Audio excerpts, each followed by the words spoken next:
We are going to do feet starting on the trapezoid and squatting on the low bar. So instead of coming from the floor, it's a little bit more challenging for them.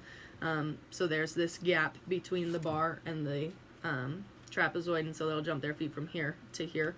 That way it kind of gets the motion started of the cast and then the squat on, which is why we're doing that. On the medium bar, they're going to do glide swings with the small octagon.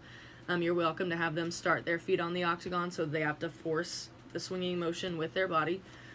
On the other medium bar, they're going to jump to front support, forward roll. Please feel free to use a Bosu ball. Please do not use a panel mat. Please use a Bosu ball because it takes up less room for them to jump off of the front support and then fall forwards to forward roll. On the high bar, you're going to do a spotted chin up pull over with legs together. So you're going to spot them doing a chin up. You're going to have them like hold it for a split second or a second, and then you're going to help them bring their legs over the bar totally straight. So you're helping them do a pullover broken down into what it exactly should be for the future, rather than a kickover. Then they're going to do their pullover drill with the black floor bar that we always do. I feel like this has helped a lot of kids understand getting their hips up and over the bar and not just kind of, kicking backwards and hoping they make it over. The other floor station, they're going to do octagon push-up shape rocks with the floor bar, so just octagon rocks.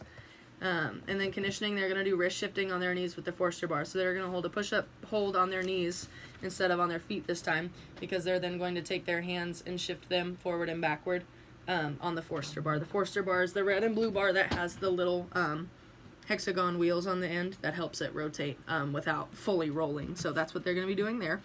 Just shifting forward and backward, working on staying on top of the bar and not collapsing. That's why they're on their knees, because if they do collapse, it's not too big of a deal.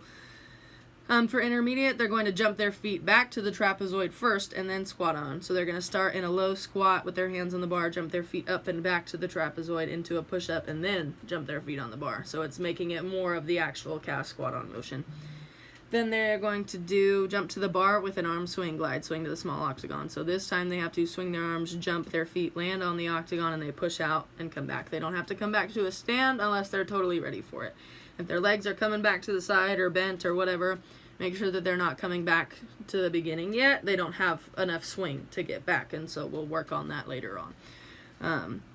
Then they're going to do jump to front support 3 casts. Same thing, if they're not tall enough, use a Bosu ball, not a panel mat, for them to jump up there. And then 3 casts coming back to the bar. On the high bar, you're going to do the same thing with the pullovers. So spot their chin up first. Their legs are totally straight. They're in a chin up hold. Pike over. They're going to hold a frisbee in their feet since they are a little bit stronger. The pullover drill and the octagon shape rocks are the same, and so is the wrist shifting drill.